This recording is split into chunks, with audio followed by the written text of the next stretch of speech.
Sejam todos muito bem-vindos ao canal Afinal, O Que Somos Nós. Pela primeira vez, mostraremos uma entrevista sem identificar o nome da pessoa, sem mostrar o seu rosto e sem dizer de que país ela está falando.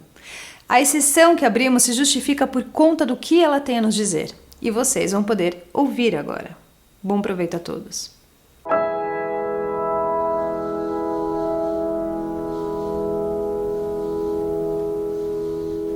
Bom dia, muito obrigado por você compartilhar a sua história conosco. Sabemos que nesse caso nós não poderemos dizer o seu nome, nem dizer de que país você está falando, por motivos profissionais, mas eu gostaria que você nos contasse a sua atividade e, em seguida, nos relatasse a sua experiência de quase morte. Muito obrigado. Eu que lhe agradeço, Carlos. Eu acho importante participar e compartilhar minha experiência. Como você disse, eu não posso, por razões profissionais, eu não posso mostrar quem eu realmente sou. Mas deixa eu dar um pouco de background, da onde eu já saí do Brasil há 32 anos, e eu vou dar um pouco da minha qualificação profissional. Eu sou formada em Biologia, Química, tenho meu Honors Degree em Molecular Biology, meu mestrado em Oncologia, tenho um bacharel em Medicina e Cirurgia e tenho meu Fellowship em Medicina Interna. Em 2007, eu fui diagnosticada com câncer de mama e era um câncer localizado. Eu fiz tratamento cirúrgico, tratamento tradicional, seguia tratamento tradicional e tudo bem.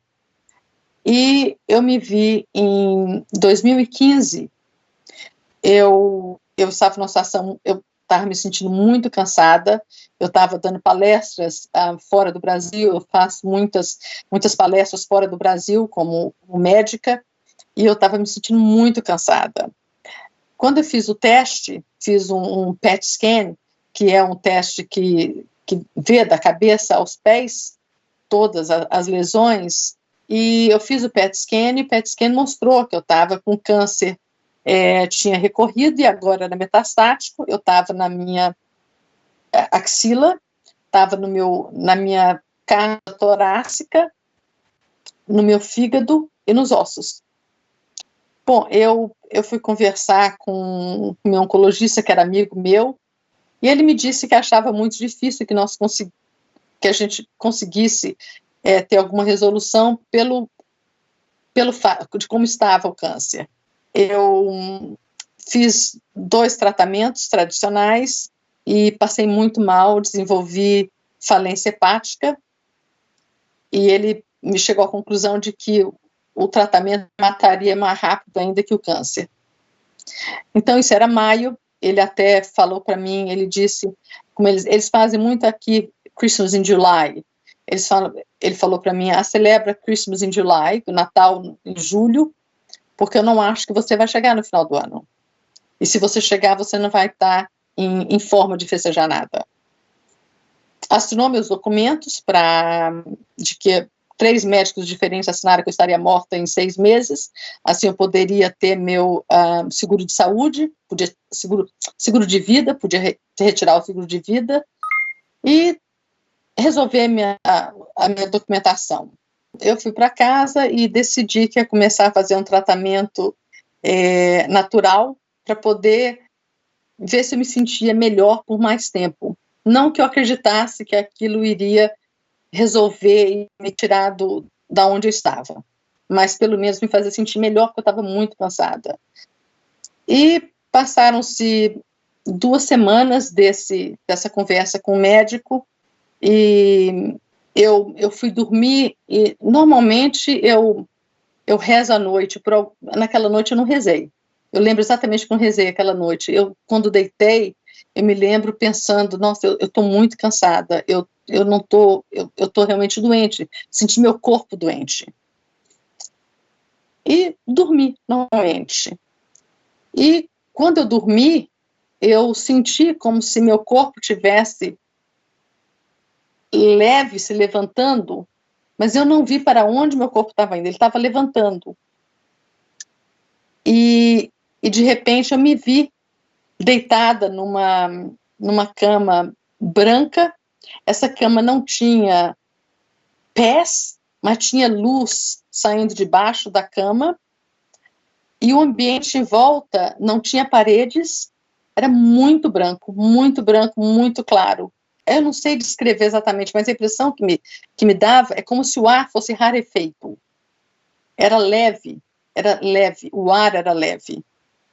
E as pessoas que estavam ali, tinha muitas pessoas em volta de mim, como se eu estivesse numa mesa de emergência, uma emergência cirúrgica, e várias pessoas em volta trabalhando.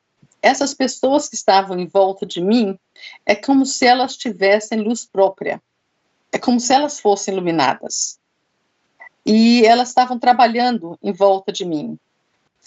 E nesse momento que elas estavam trabalhando, elas começaram a trabalhar no meu catéter. Eu tenho um catéter central, que é para tomar medicamento, e esse catéter é um catéter central, de veia central, que liga direto ao coração. E como eu já tive uma infecção muito séria desse catéter, eu quase morri de septicemia, eu tenho muito medo que mexam nesse catéter. Então, quando elas vieram trabalhar no meu catéter, eu falei, não mexe, não quero que mexa aqui. Eu comecei a querer dar pontapé, não mexam aqui, eu não quero que ninguém mexa aqui. E tinha uma pessoa do meu lado direito, segurando o meu braço. Ele devia ter uns 30 e poucos anos, um cabelo meio longo, e ele falou para mim, fica calma, e ele me acalmava, ele realmente me acalmava. Ele colocava a mão no meu braço e falava, fica calma, isso é para te ajudar, isso é para te tratar. E eles colocaram alguma coisa no meu catéter, como normalmente eu fazia quimioterapia, coloca coisa no catéter. E eu, muito nervosa, porque eu não queria que colocasse a mão em mim, ele me acalmando o tempo todo, dizendo, calma, isso é para te tratar. E a voz dele me acalmava. E depois que eles acabaram o tratamento, eu não vi mais nada. Eu não vi voltando, eu não vi mais nada. Eu só acordei no dia seguinte. Quando eu acordei no dia seguinte, eu disse para o meu esposo, eu contei para ele a experiência e falei, engraçado, eu estou me sentindo melhor. Eu me sinto melhor. Aí ele falou, será que é porque você ficou impressionada com o sonho? Eu falei, pode ser. Mas eu realmente estou me sentindo melhor, eu estou respirando melhor, eu estou sentindo melhor. A impressão que eu tinha era como se tivesse energia vital voltado para o meu corpo, que é isso que eu tinha perdido. Eu falava para o meu esposo antes, a impressão que eu tenho é que minha energia vital está indo embora. A impressão que eu tenho é que eu estou morrendo aos poucos, minha energia vital está indo embora. Eu não sentia nada específico, mas era como se eu tivesse indo embora. E aquele dia, quando eu acordei, eu falei, eu não sinto isso mais. Eu me sinto como se essa energia tivesse voltado.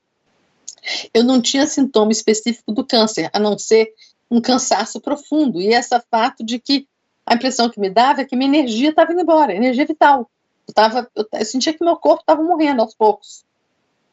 E aí eu falei, sabe de uma coisa, eu vou fazer um scan para eu poder ver exatamente onde é que eu estou, porque a essa altura eu melhorei ou piorei, alguma coisa aconteceu, eu tenho que ver onde é que eu estou.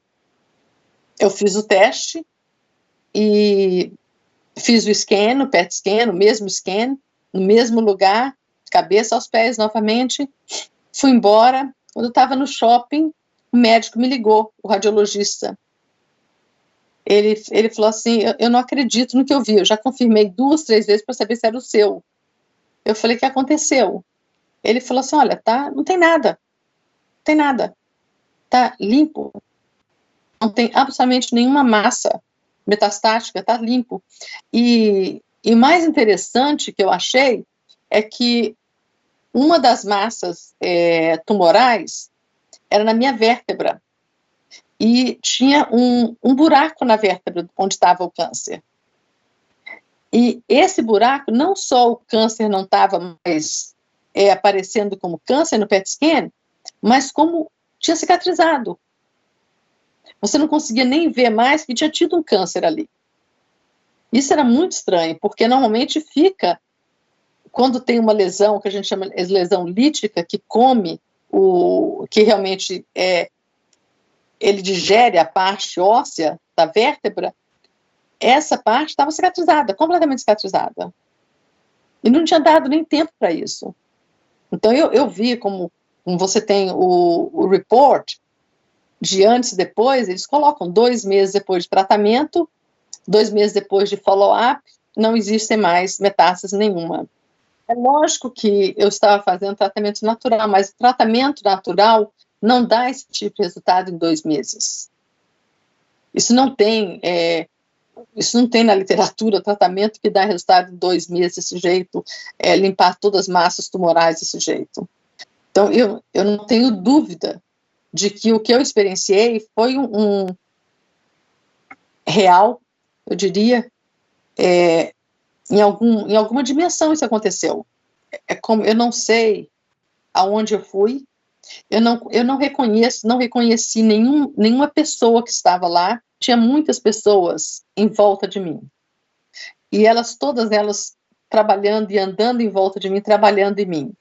Como se eu estivesse num centro cirúrgico. Essas pessoas, eu sei que elas eram humanas, mas eu não vi o rosto de nenhuma delas. E não vi nenhum rosto. Não lembro de nenhum rosto. Eu sei que eles eram humanos. A expressão humana. A única pessoa que eu vi o rosto foi essa pessoa que estava do meu lado direito, segurando o meu braço e me acalmando o tempo todo. Essa voz eu reconheço até hoje, eu conheço o rosto, eu lembro do cabelo da pessoa, eu sei, mas essa pessoa, eu nunca conheci essa pessoa. Eu não sei quem é essa pessoa. Eu nunca ouvi. Não é ninguém que eu conheça. Ele não me deu a entender que ele me conhecia também. Ele estava ali para me tratar. Não me foi me dito por que eu tinha que ser tratada, se eu merecia, por que eu merecia aquilo, se eu merecia, ou nada, não foi me dada explicação nenhuma. Só foi me dado um tratamento e eu lembro que eu estava muito preocupada deles me darem infecção, como se eu tivesse num centro cirúrgico e não estivesse tomando conta direito de mim. Era a única preocupação que eu tinha, por isso que literalmente estava dando pontapé. E meu esposo lembra, isso eu achei engraçado, porque o meu esposo normalmente me acorda se eu tenho pesadelo. E ele viu que eu estava dando pontapé, mas não me acordou. Quer dizer, eu estava literalmente dando pontapé. Fisicamente estava dando pontapé. E eu não vi, quando acabou aquilo, eu não vi mais nada. Aquilo acabou por si só e eu não vi mais nada. Não vi voltando. Eu só me vi no dia seguinte, quando eu acordei. Me sentindo melhor. A experiência é basicamente isso, entendeu? É uma coisa assim que eu não consigo explicar. Como eu falei, eu não sei aonde eu fui. Eu não sei que dimensão era essa. Eu só sei que a impressão que me deu é que eu estava em outra dimensão. Em uma dimensão mais leve, muito leve. Mas eu não sei onde eu fui. Você diz que se sentiu saindo do corpo. Você teve alguma visão disso ou foi só uma sensação? Sensação. Agora, quando você chegou nesse lugar, em algum momento você passou a ter uma visão.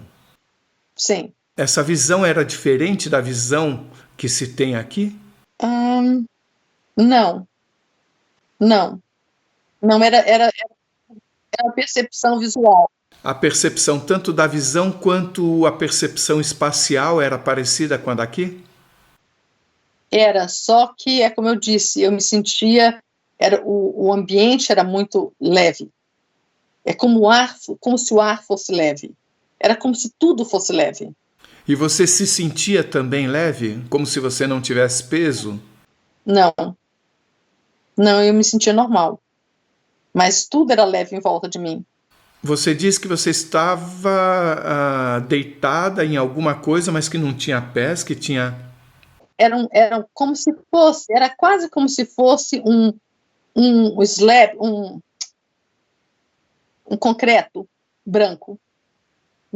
Não era como fosse uma cama. Era como se fosse um concreto, era um concreto branco e tinha luz embaixo, saindo por baixo. E você não via também paredes? Não tinha paredes em lugar nenhum. Não tinha paredes. Era tudo aberto. Era tudo muito branco, muito claro. Muito claro. Era tão claro que eu nunca vi claro daquele jeito. E a roupa das pessoas? Era tudo branco. A voz que você escutava era uma voz física, ou quer dizer, que parecia ser física, ou era algo que acontecia dentro da sua cabeça? Não sei. Não sei dizer. Mas você reconheceria a voz dessa pessoa, de qualquer forma? O tom de voz que ele falou comigo, eu reconheceria. Nem o tom de voz, é também o sentimento que ele me transmitia quando ele falava comigo. E a idade dele, você diria que era em torno de quantos anos? 30 e poucos anos. Ele era novo, 33, 35 anos, ele tinha o cabelo meio comprido. Eu até gostaria de ressaltar o seguinte: essa é a primeira vez que nós estamos fazendo no canal uma entrevista em que nós não identificamos a pessoa que está dando a entrevista. A razão principal de nós querermos sempre mostrar quem está falando é porque isso dá credibilidade ao relato. Porém, nós compreendemos perfeitamente a razão disso não poder ser feito dessa vez e consideramos que o seu relato tem uma importância muito grande. Inclusive, eu acredito que ele será de interesse de muitos outros médicos. Depois do terminado o seu relato, nós vamos colocar nesse vídeo, em detalhe, cópia dos reports do PET scan que você fez antes, depois, para que inclusive médicos possam entender de forma mais aprofundada tudo o que aconteceu. Quer dizer, até o ponto em que cada um de nós consegue perceber, mas no mínimo esse relato ele coloca uma pulga enorme atrás da nossa orelha sobre a compreensão do que somos. Eu acho que por exemplo, como a gente vê o laudo diagnóstico antes e depois, é uma coisa objetiva. É uma coisa objetiva. Qualquer que seja o relato que eu experienciei, o que antes e depois, alguma coisa tem que ter acontecido, e alguma coisa excepcional tem que ter acontecido. Porque de uma maneira natural, isso não acontece. E é como lhe disse, por exemplo, eu moro num país que, infelizmente, como médica, eu não posso aparecer, porque dá a entender, pode-se dar a entender que eu tenho alguns... Eles têm muita preocupação com isso, de que eu teria que eu queria me mostrar como tendo algum poder excepcional, alguma coisa desse tipo. Então, essa é a parte profissional. Existe muita preocupação em relação a isso. E o médico aqui não pode dar a entender que existe alguma coisa além daquela coisa objetiva médica que se explica. Então, essa é a preocupação. Mas eu acho importante esse relato porque é uma coisa diferente, porque, por exemplo, não existe... Eu não sei se eu te falei, há uns anos atrás, em 2002, eu tive uma cirurgia, e nessa cirurgia eu tive um cardiac arrest, parada cardíaca total, e foi muito difícil me trazer de volta. Quando eu acordei, era uma cirurgia simples, eu deveria acordar na parte de recuperação, na sala de recuperação. Eu era para acordar na sala de recuperação, comer um sanduíche e ir embora para casa. Era uma cirurgia simples. E eu acordei na UTI. Quando eu acordei na UTI, eu perguntei para a enfermeira, por que eu estou fazendo na UTI? Quando eu falei isso, eu senti uma dor enorme no peito. Eu falei, o que aconteceu? Aí ela me disse, ela falou, olha, nós vamos conversar com um cirurgião. E o cirurgião veio, conversou comigo e falou, olha, infelizmente você teve uma parada cardíaca, nós tivemos muita dificuldade para trazer você de volta, Até ele brincou, porque o anestesista era negro, ele falou assim, pela primeira vez eu vi ele ficar branco. Porque ele falou assim, ele perdeu a cor com você, porque ele não conseguia trazer você de volta. E eu lembro falando do meu esposo, foi engraçado, né? Eu tive essa experiência, eu não vi túnel, eu não fui para lugar nenhum, eu não vi ninguém. Se não me dissesse que eu tinha tido parada cardíaca, eu nem saberia. Então eu falei para meu esposo, falei, que maldade, né? Eu tive essa experiência toda, fui por tudo isso e não vi nada. Aí eu falei, de repente não tem nada. Do outro lado, não existe nada. Porque não aconteceu nada comigo. E meu esposo várias vezes perguntou, você não viu nada? Eu falei, não vi nada. Eu sabia que eu tinha tido parada cardíaca. Então essa experiência ficou na minha cabeça, que eu tive uma chance de ter uma experiência interessante, nada aconteceu. E aí eu tenho uma quando eu fico doente e que é me dado que eu não tenho muito tempo de vida, e quando eu durmo acontece isso, eu vou para uma outra dimensão. E quando eu volto, com certeza, o relatório diagnóstico mostra que existiu uma recuperação completa. Existe alguma chance de você ter tido, por exemplo, um mal-estar dormindo que possibilitasse isso, essa experiência, ou você acha que você teve durante um sono normal? Como poderia ter sido um pesadelo? Pesadelo não foi. Não foi. É interessante, porque, por exemplo, quando é sonho é diferente do que eu experienciei. O que eu experienciei é uma coisa que você sabe que você vive. Eu sei que eu vivi aquilo. Eu não sonhei aquilo, eu vivi aquilo. É diferente. É como se eu lembro em detalhes tudo que aconteceu. Eu lembro perfeitamente tudo que aconteceu. Eu lembro das sensações, eu lembro das pessoas em volta, eu lembro desse concreto branco onde eu estava deitada. Aquilo não é diferente do sonho. O sonho é uma coisa mais efêmera, é uma coisa que você tenta lembrar e fica meio nebulosa. Isso não é assim. É uma coisa que é diferente da coisa que você sonhou, da coisa que você viveu. É essa a sensação que eu tive, que eu vivi aquilo, eu não sonhei aquilo, eu vivi aquilo. É interessante que a doutora Yvonne Kaysen, que é uma médica canadense que passou por uma experiência maravilhosa, desde essa experiência que ela viveu, ela dedica a sua vida a estudar o assunto.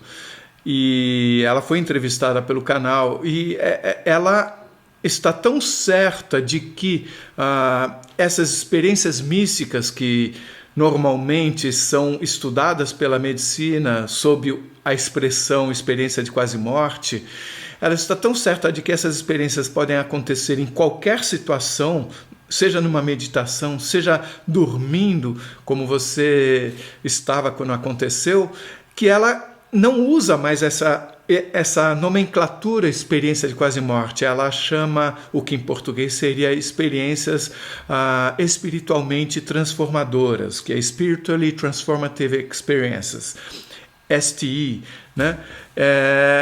É um termo que eu ainda não vejo como, entre aspas, pegando na comunidade que está estudando isso, mas eu noto já algumas vezes experiências ocorrendo sem a pessoa estar sob o risco de morrer, e essa é a primeira que nós estamos também compartilhando no canal pela importância fenomenal que ela tem.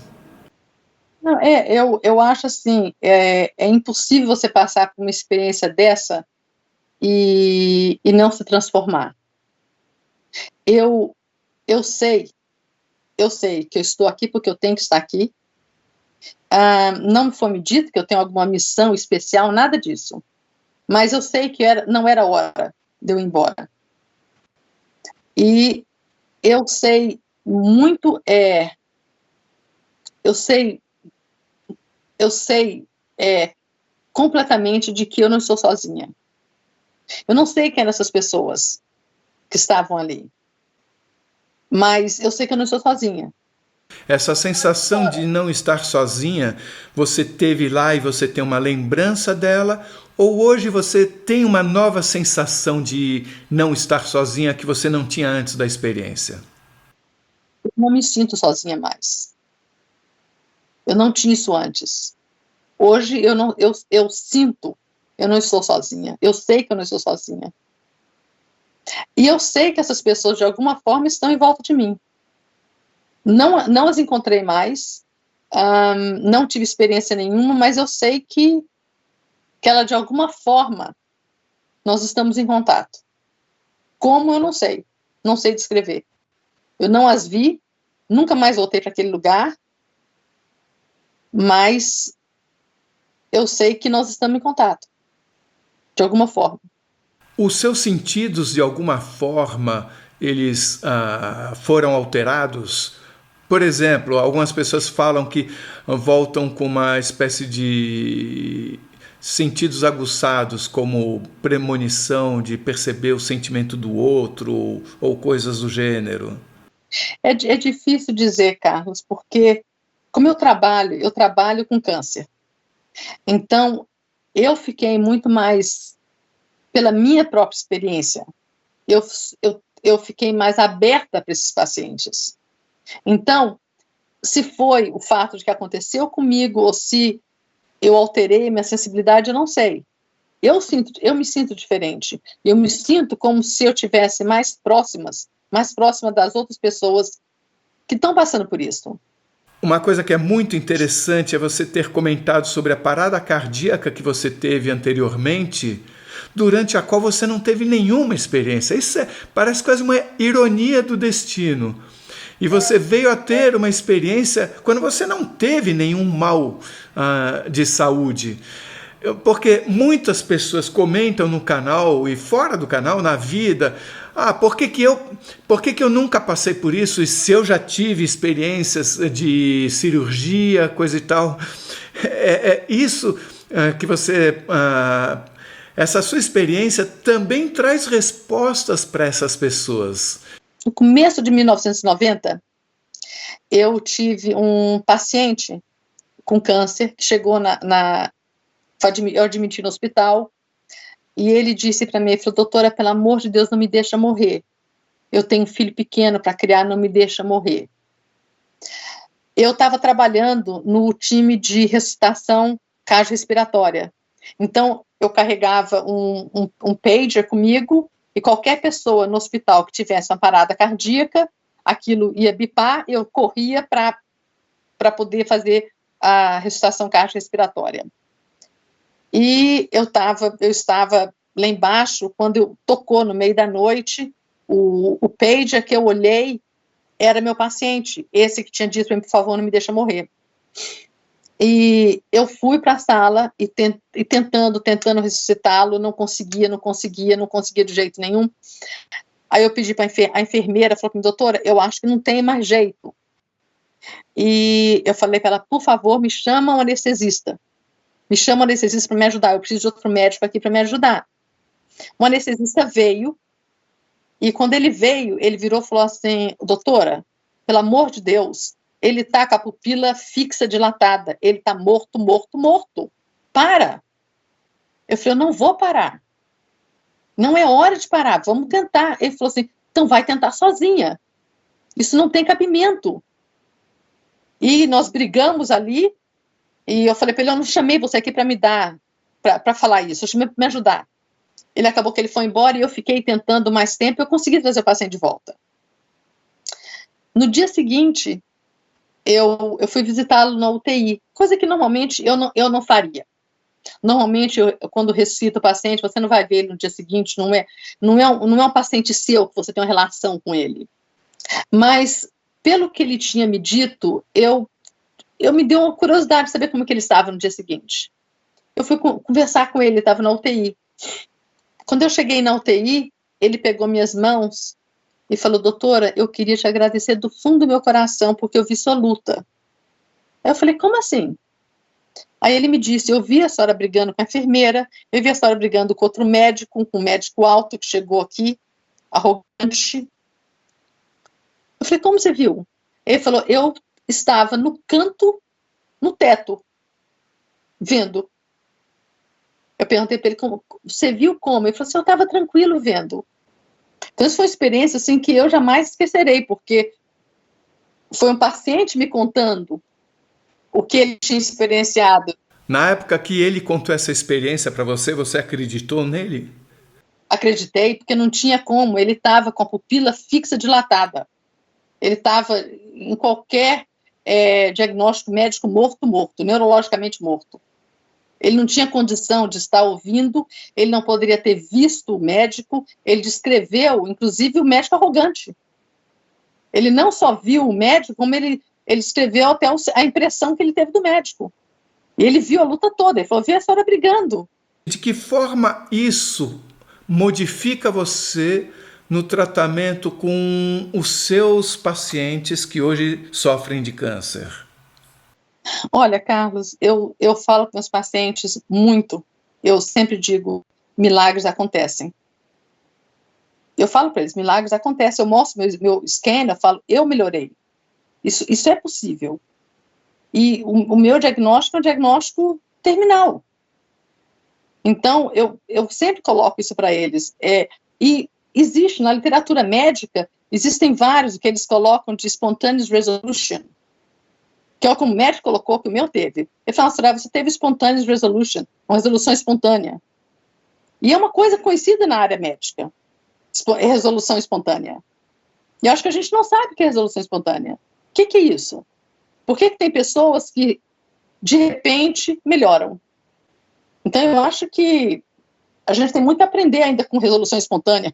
Quer dizer que a medicina achou um termo para abrigar todas essas situações, que são resolução espontânea. Ou seja, a medicina não sabe por que ela acontece, mas ela acontece. É isso. Mas reconheço que você curou. Reconheça a cura. Eu reconheço a cura, mas não sei explicar. Que foi como a sua cura foi recebida pelos médicos. Sim. Resolução espontânea. Que tipo de mudança de comportamento você acha que deveria haver na medicina em relação a todos esses casos? Eu acredito que se nós tivermos consciência de que existe alguma coisas que acontecem que nós não temos conhecimento, mas que nós deveríamos proporcionar ao paciente de ter, ele proporcionar um ambiente para que isso acontecesse. Porque o paciente, eu acho que se ele tiver, eu acredito, que se ele estiver desesperado, ele estiver desesperançoso, eu acho que é muito difícil alguma coisa acontecer. Eu acho que de uma certa forma o paciente tem que permitir.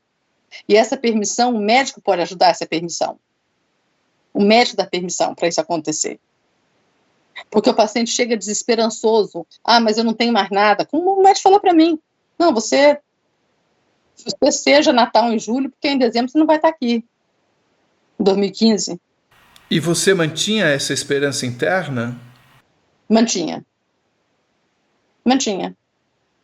Eu lembro, eu falei para meu esposo, ele chamou meu esposo na sala, meu esposo estava lá de fora, e quando ele viu que eu estava muito calma, acho que ele achou que eu estava não estava aceitando muito o que estava acontecendo, ele chamou meu esposo e falou o seguinte, olha, eu quero que vocês dois entendam, claro, você não sai disso você não sai viva. Meu esposo ficou olhando para mim, aí quando eu saí, eu falei assim, olha, quer dizer, ele só está dizendo que ele não sabe como eu vou sair viva disso, só isso que significa, mais nada. Mas eu de uma forma ou outra, eu sabia que aquilo, alguma coisa ia acontecer. O que você está dizendo, eu posso entender como se você de alguma forma soubesse que alguma surpresa ia acontecer? Ou você estava depositando as suas fichas nesse tratamento alternativo? Não sei, eu acreditava que não era minha hora. Eu não sentia isso. Qual é o recado que você tem para todas as pessoas? Agora não para os médicos, para todos nós. Eu acho que a gente tem que ter uma visão aberta de que existe muito mais entre a terra e o céu, muita coisa que a gente não conhece. E que milagres acontecem. Acontecem todos os dias. Eu já vi milagres acontecendo. Nós temos que permitir que eles aconteçam. É quando o médico, eu acho que o principal, o maior assassino somos nós, os médicos. que nós chegamos no paciente assim, olha, isso não tem esperança, você não vai sair disso, como meu médico me disse, você não sai disso viva. E claro para vocês. Isso que o médico, ele tira a esperança de uma certa forma e ele fecha a porta. E essa porta não pode ser fechada. Porque, na realidade, se a pessoa tiver esperança, eu acho que tem muita coisa que pode acontecer. Muita coisa. Você falou em outra dimensão, que você sentiu que estava em outra dimensão. De que forma hoje você lida com esse assunto? Você continua estudando? Você teve novos insights? Você sente que existe uma porta entreaberta ainda com essa dimensão que você visitou? Essa porta existe. A impressão que eu tenho é que eu ainda estou em contato com essas pessoas. De alguma forma, eu não sei como.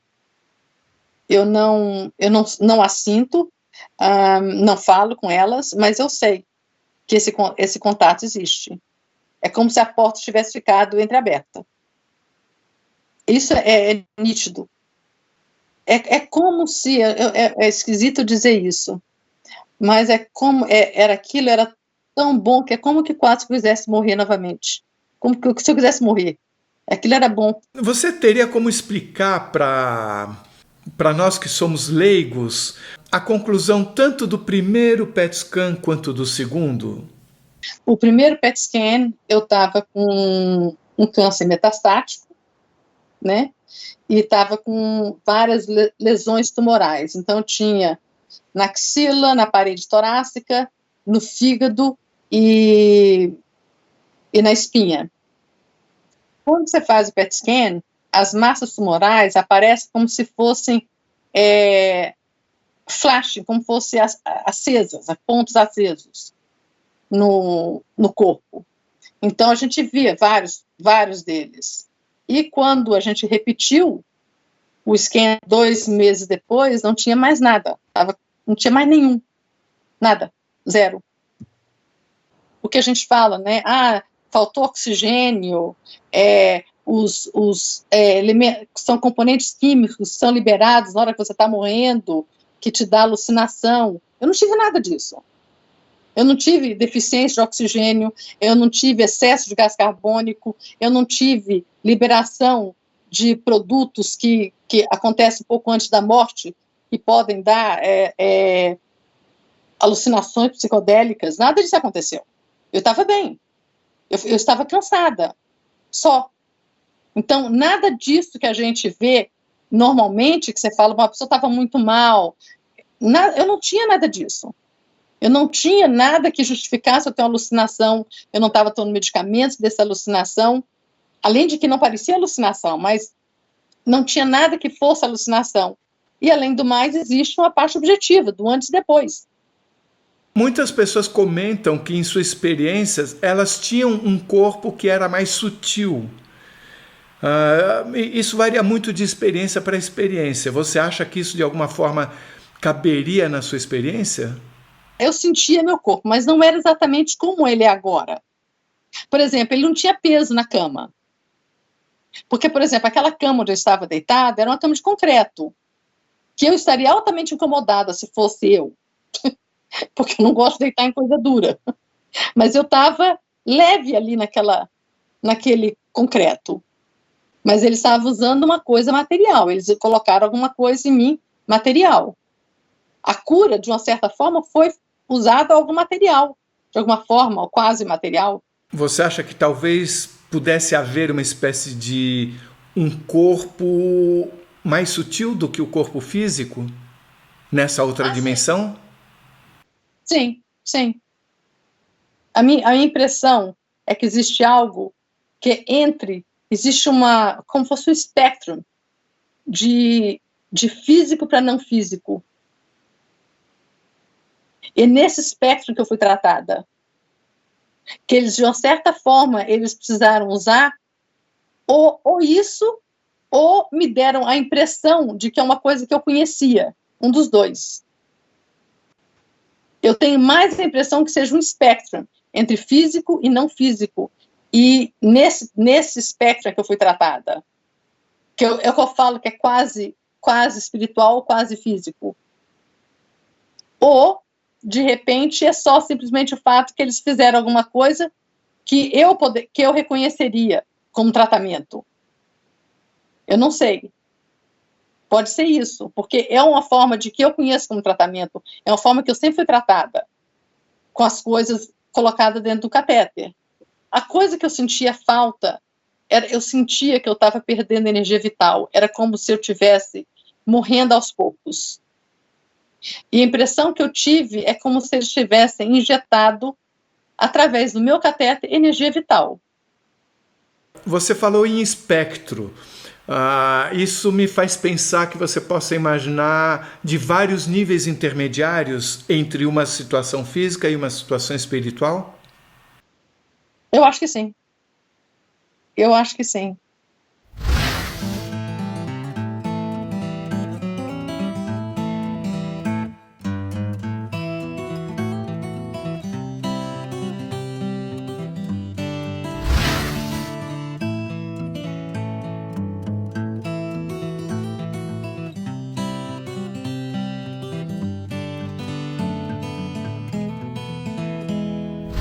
Este não é um caso único. Há outros relatos de pessoas que voltaram de sua EQM curadas de problemas sérios de saúde, entre eles câncer. Nesse livro do médico Melvin Morse, chamado Transformed by the Light e lançado nos Estados Unidos, em português o título seria Transformado pela Luz. Aqui nós encontramos a história de uma mulher que teve câncer na tireoide. Após sessões de quimioterapia e radioterapia, o médico disse a ela que o câncer havia se espalhado pelo corpo e deu-lhe 6 meses de vida. E então ela teve uma EQM. Durante essa EQM, ela se sentiu tocada por um ser de luz e sentiu o seu corpo ser preenchido por essa luz. Ela ainda escutou: "Você ainda não pode adentrar este vale maravilhoso. Seus filhos ainda precisam de você." E algumas semanas depois, o câncer havia desaparecido. Este livro, The Self Does Not Die, que em português poderíamos chamar de O Eu Não Morre, é uma publicação da IANDS, que é uma associação internacional de estudos sobre quase-morte. Esse livro contém mais de 100 casos verificados de EQM, ou seja, casos que foram confirmados por outras pessoas presentes no processo. Entre esses casos, 3 são de câncer. No primeiro deles, Ralph Duncan sofria de leucemia e o seu estado era terminal. Então ele teve uma EQM e encontrou um ser de luz. Conforme seu relato, saíam jatos de luz dos olhos desse ser em sua direção. Eles mantiveram contato telepático. E ele escutou 3 frases: "É o suficiente", "Já morreu", "Já se foi". Da forma como ele entendeu, a frase "já morreu" referia-se ao desaparecimento da leucemia, o que de fato aconteceu. E da forma como eu entendo, a frase "é o suficiente" referia-se ao tempo de jato de luz que ele recebeu. A última vez que o médico Kenneth Wenck, que colheu esse relato, soube de Ralph Duncan, mais de 10 anos depois, ele continuava muito bem de saúde. O segundo caso foi investigado pela doutora Atwater e refere-se a Melon Thomas Benedict, paciente terminal de câncer no cérebro. Ele teve uma parada cardíaca e foi considerado clinicamente morto, quando então ele teve uma profunda EQM. Durante essa EQM, ele viu imagens do passado do planeta Terra e do futuro da humanidade. Ele também recebeu informações sobre o funcionamento de sistemas biológicos. 3 meses depois, seu câncer desapareceu. O terceiro caso é o da Anita Morgiani, que tem um vídeo no YouTube em que ela conta a sua história. Ela teve linfoma de Hodgkins. O oncologista disse ao marido dela que os órgãos dela estavam parando e que era de se esperar que ela morresse em 36 horas. O câncer havia se espalhado. E então ela teve uma EQM. Durante essa EQM, foi-lhe dito que ela podia escolher permanecer na sua vida física e ser curada do câncer. Se ela escolhesse a vida, seus órgãos voltariam a funcionar normalmente. Se ela escolhesse a morte, tudo aconteceria conforme os médicos haviam dito. Ela escolheu a vida, seus órgãos voltaram a funcionar e, para surpresa dos médicos, o câncer desapareceu, como que por encanto. Isso tudo que vocês ouviram não é ficção, é a mais pura realidade, que nos mostra o quanto temos ainda a aprender sobre o que de fato somos nós. Se você gostou, por favor inscreva-se no canal, toque o sininho de notificação. clique like, faça comentários, compartilhe. Se por acaso você passou por uma experiência de quase morte e gostaria de compartilhar a sua história com o mundo, por favor, nos escreva. O nosso e-mail é afinal-o-que-somos-nós@gmail.com. Esta é uma nova fronteira do conhecimento humano. Vamos juntos atravessá-la?